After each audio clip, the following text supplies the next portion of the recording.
sa nalalapit na krisis dito po sa bigas mga kababayan. At andyan na po, no?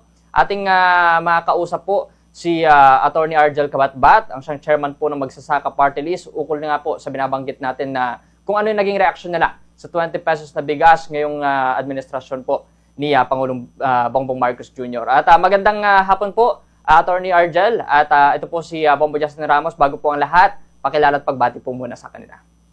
Yes, magandang hapon sa ating mga viewers and listeners. Although hindi yata maganda itong pag-uusapan natin kasi mukhang mabigat yung pag-uusapan natin ngayon. Yes po, Sir Argel. At ano po yung naging pag-usapan lang po natin itong sinabi nga po ni Pangulong Bongbong Marcos Jr. dahil nabanggit niya nga po sa SONA, no? Itong napatunayan na po umano ng pamahalaan na kaya po itong 20 pesos na bigas nang hindi po sila nalulugi itong mga magsasaka natin sa pamamagitan daw po ng Kadiwa Store. So ano po yung naging reaction natin dito, sir, as chairman po ng Magsasaka Party List? Actually, napakagulo ng statement na yon. Una, hindi totoo na hindi nalulugi yung mga magsasaka ngayon. Diyan pa sa atin, sa Dagupan, mga Ilocano dyan, magkano ang presyo ng palay? Nasa 8 na lang o 6. So, ang hirap namang i-deny na bagsak ang presyo ng palay ngayon.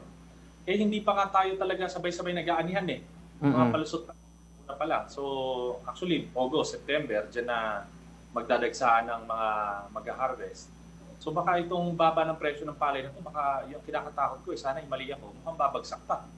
So, yung sinasabi na yung 20 pesos sa bigas ay hindi ito ang dahilan kung hindi daw ito magpapalugi sa mga magsasaka. Ang dahilan ng DA, yung mabibigyan lang naman daw ng 20 pesos na bigas ay kakaunti lang naman, hindi naman yung buong market. Kaunti lang naman daw sa market. So, actually, naniniwala ako doon na kung yung 20 pesos na bigas, kaunti lang ang mabibigyan, hindi naman maapektuhan ng mga magsasaka. Kaya lang, ang hirap ipaliwanag ngayon sa mga tao, bakit natin ikatutuwa yung 20 pesos na bigas kung kakaunti lang naman pala ang mabibigyan sa market. Ikalawa, ang hirap namang i-deny na mababa naman talaga ang presyo ng palay ngayon.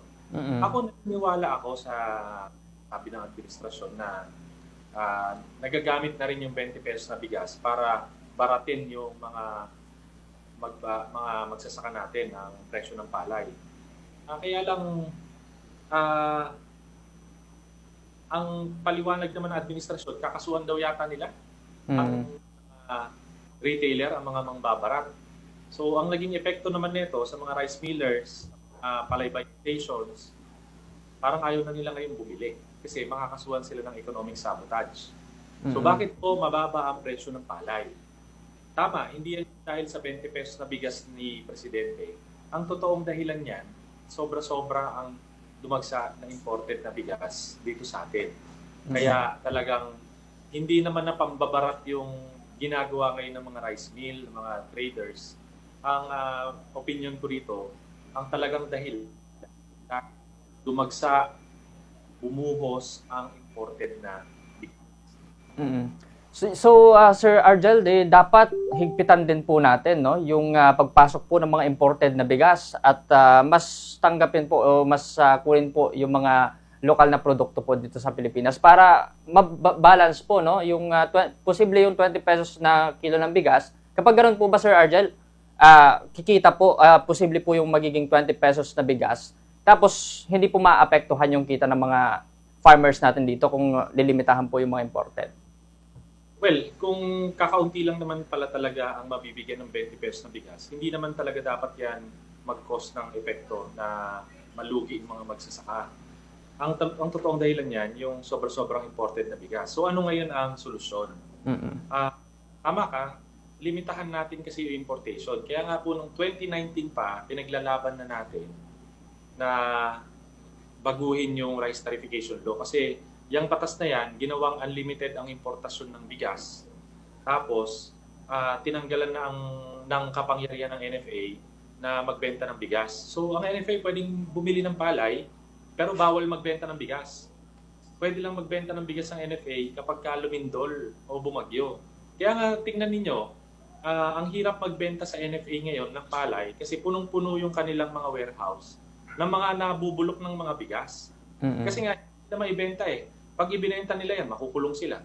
Bawal yan sa batas. Kasi yung ginawa ng rice tariffication doon na batas, pwede lang magbenta ang NFA ng bigas kapag bumabagyo, national emergency. So parang kailangan pa nating maghintay ng national emergency. So yan yung talagang matagal na naming inilalaban. Ikalawa, yung Executive Order number 62 ni President BBM. Itong EO 62, yung taripa ng mga imported na bigas, ibinaba from 35% to 15%. So, ang epekto niyan, mas dumami ngayon yung mga nag-import ng bigas. Tapos, ang pangako, bababa daw ang presyo ng bigas. Yan yung sinasabi natin nung nilabanan natin yung EO 62 sa Supreme Court. Hindi bababa ang presyo ng bigas, ang bababa lang yung presyo ng palay. At yan yung warning namin na unfortunately, nagkatotoo. So ngayon, bagsak ang presyo ng palay pero mataas pa rin ang presyo ng bigas. Ewan ko kung nagsasaka ka, no? O sa mga nakikinig sa atin ng mga magsasaka, di ba meron tayong rule of thumb na tinatawag sa pagsasaka ng palay? Laging times 2. Kung ano man ang presyo ng palay, times 2 mo, yan ang presyo ng bigas sa merkado, sa palengke. So pag ang presyo ng palay ay 15 pesos, matik yan dati, bago rice tariffication law, nasa 30 pesos ang bigas. Ngayon, magkano na ang presyo ng palay? 8 pesos. So, dapat, ang presyo na lang ng bigas dyan sa palengke, 16 pesos na lang. O minsan, 12 pesos pa. Kaya lang, ang mahal pa din eh. May 40 pesos pa nga din eh. So, ito pa, yung epekto ng EO 62. So, mobra yung dami ng importation ng bigas. Kaya lang, kakaunti yung nakuhang pondo o taripa ng gobyerno sa mga imported na bigas. Kasi binaba mo to 15% before 35%, ginawa mong 15%. So mas kakaunti yung pondo na nakolekta ng gobyerno through the customs na sana pwedeng itulong sa mga magsasaka. So kaunti na nga lang yung naibigay na pondo sa magsasaka, kumonti pa yung budget ng gobyerno, bumagsak pa yung presyo ng palay. Tapos, nagkaroon pa ng mga habagat sa kabagyo nung nakaraang linggo. Ang daming mga nalunod na mga palay, mga binaha. So bukod sa mababa ang presyo ng palay, maraming nasirang mga palay. So saan tayo papunta ngayon? So anong mangyayari sa atin?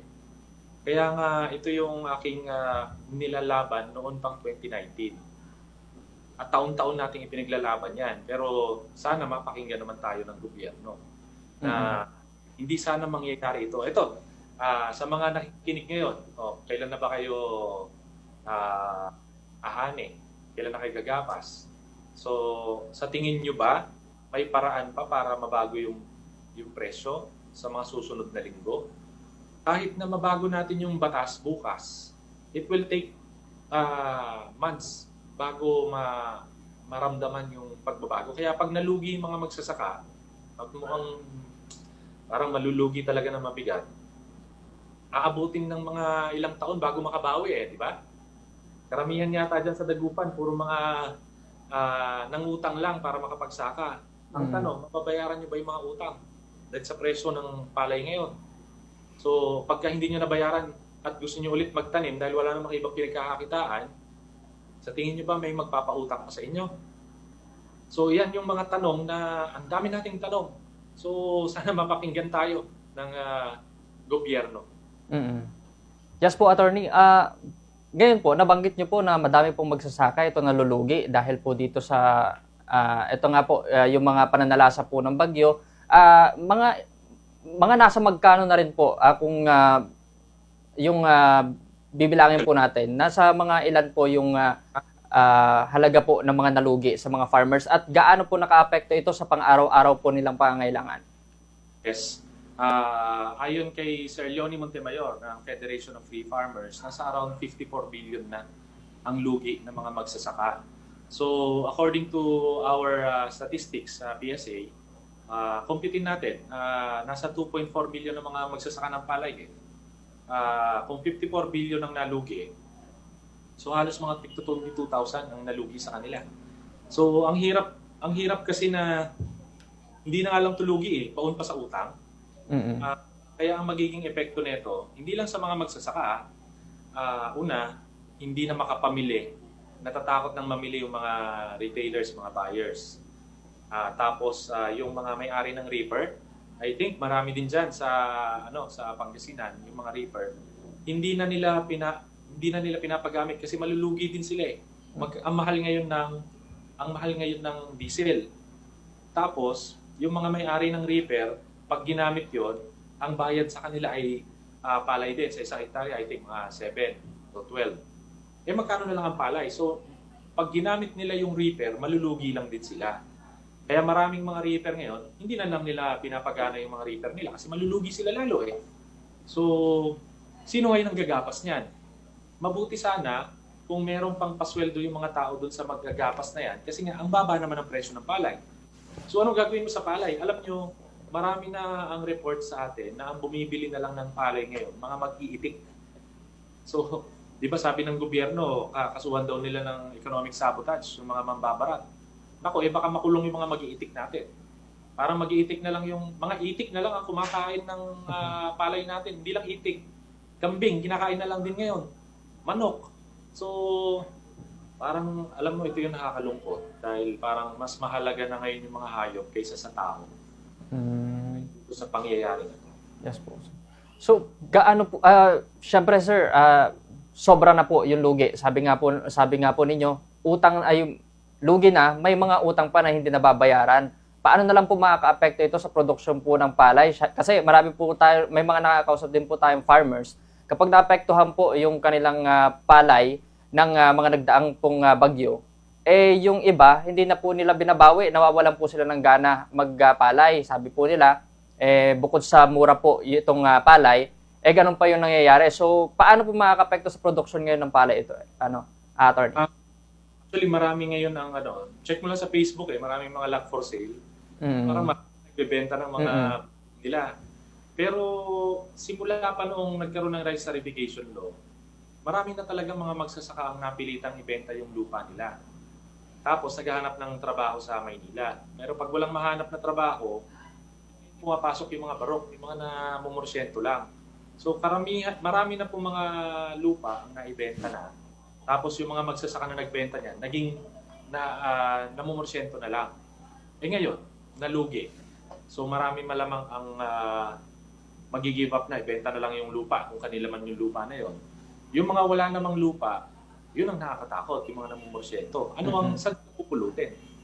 Kaya malaking epekto yan sa mga bata. Maraming mga anak yan, paano pa nila mapapaaral yung mga anak nila kung hindi nila mapakain yung sarili? Pag ikaw yung may pamilya, ano ba ang uunahin mo? Pagkain o edukasyon? So, nasa study yan, nasa statistics, ang pinakaunang sinasakripisyo ng mga magsasaka ay yung pag-aaral ng mga anak. Kasi wala na silang pangkain At napupwersa pa nga ng mga anak minsan na sumama na sa pagtatrabaho kahit minor de edad pa. Kaya ganyan kabigat yung problema natin ngayon. Napakabigat. Nakakalungkot nga Sana nga mali ako sa mga pinagsasabi ko. Kaya lang, nakikita natin sa baba, mukhang talagang nagkakatotoo So sana mapakinggan tayo ng gobyerno. Ako, ang aking suggestion, matagal na kay Presidente, bitawan na yung 20 pesos na bigas. Dapat nga hindi ito ibenta sa mga magsasaka, yung 20 pesos na bigas. Ito walang pambili lugi So dapat, yung 20 pesos na bigas, walang bayad, ibigay sa mga magsasaka. Walang bayad kasi lugi, ang laki, 54 billion na lugi sa kanila kasi sisingilin pa natin ulit. So, yan yung aking opinion lang dito sa 20 pesos na bigas. So, para ma-balance po, no, kasi yung iba, nagbe-benefit naman po sa 20 pesos na bigas sa mga ibang lugar, attorney. To balance, sinasabi niyo po na yung 20 pesos na bigas, pag bibili po yung mga farmers, hindi na po sana ipabayaran po sa kanila. Pag ganun po, attorney, tingin niyo po magiging maganda po itong 20 pesos na bigas kung ganun po ang gagawin ng gobyerno? Actually, maganda naman yung 20 pesos na bigas. Kasi ang priority ng gobyerno, ang makabili, yung mga walang-wala. In fact, parang estimate yata nila 15 million households ang bibigyan nila ng 20 pesos na bigas. So, not bad. Kaya lang, nagagamit ngayon ito para pababain yung presyo ng palay. O isa ito sa mga dahilan kaya bumabagsak ang presyo ng palay. Kaya sa tingin ko dapat i-give up na. Di ba naaalala ninyo, pangako yan ni Presidente nung siya'y tumatakbo, 20 pesos na bigas. Kung maalala nyo, si Digong, di ba nung tumakbo siya, meron din siyang pangako, yung jet ski. Oh, at nung naging presidente siya, tinupad ba niya yung pangako niya? Hindi. Kasi nga, sa mga taong nakakaintindi, bakit naman kasi tutuparin pa niya yung pagsakay ng jet ski? Presidente na siya. Ba't naman magtutulok siya doon ng watawat ng Pilipinas? Tapos jet ski, open sea yun, lalakas ng alon doon. So alam niyo yun, hindi naman talaga dapat sineryoso yun. Same with the 20 pesos na bigas na pangako ni Presidente. Hindi na niya dapat seryosohin. Una, nung pinangako niya yan, wala pang gera sa Ukraine.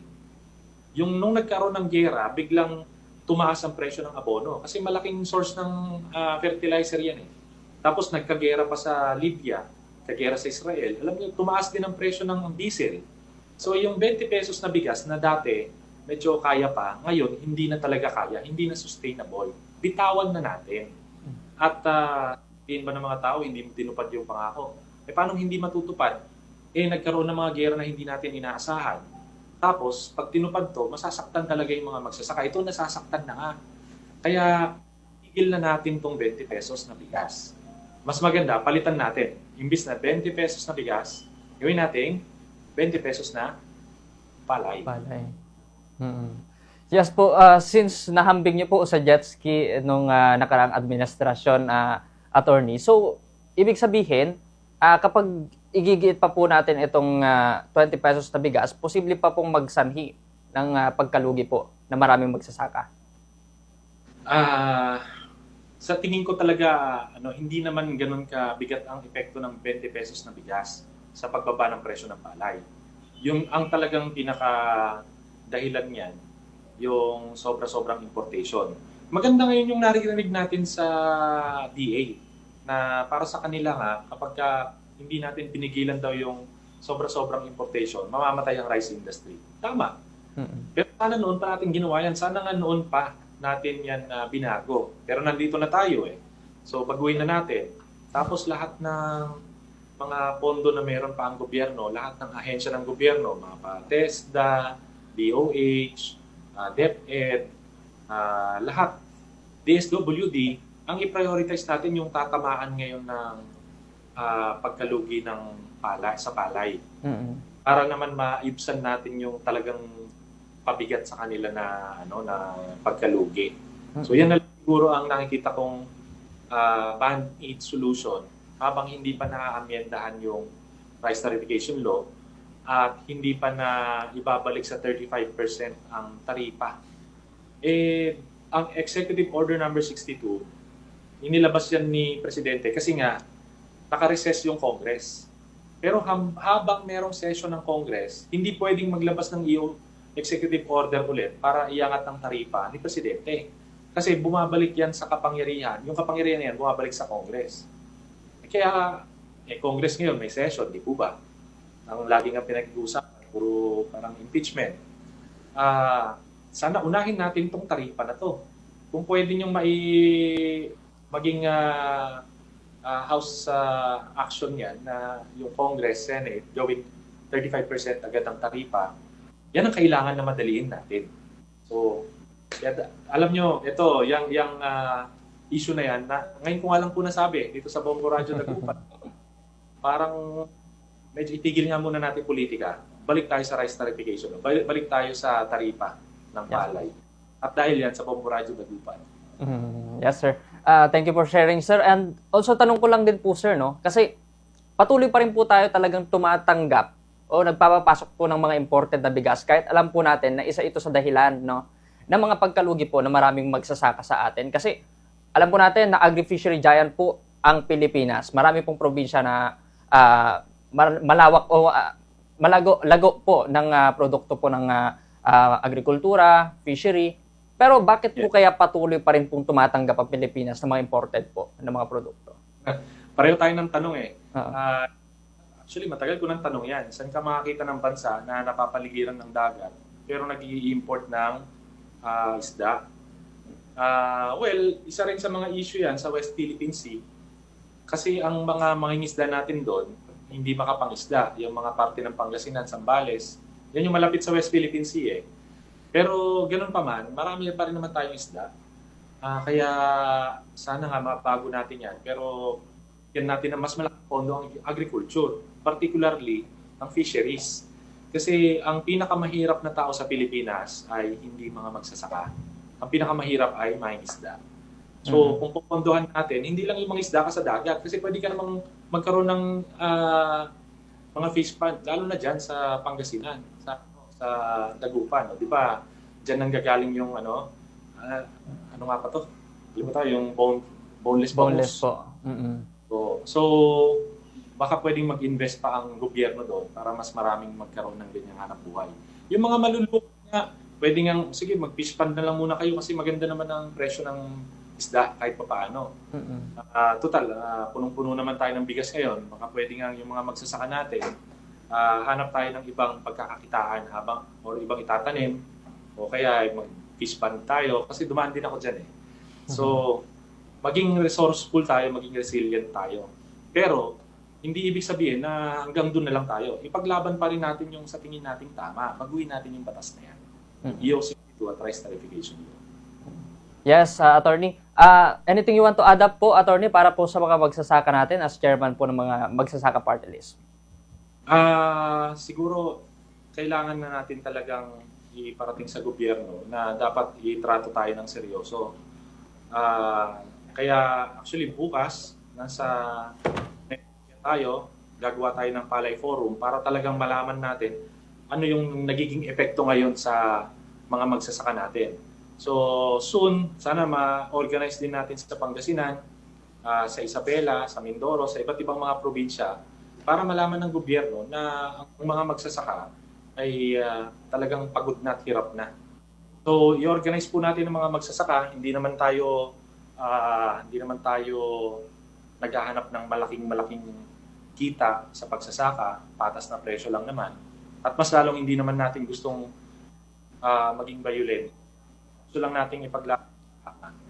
So, yun po ang hiling ko sa mga magsasaka, magsama-sama po tayo. Mahirap yung iwahiwalay para po pakinggan tayo ng gobyerno. Okay, attorney, yun lang naman po at maraming salamat po, attorney.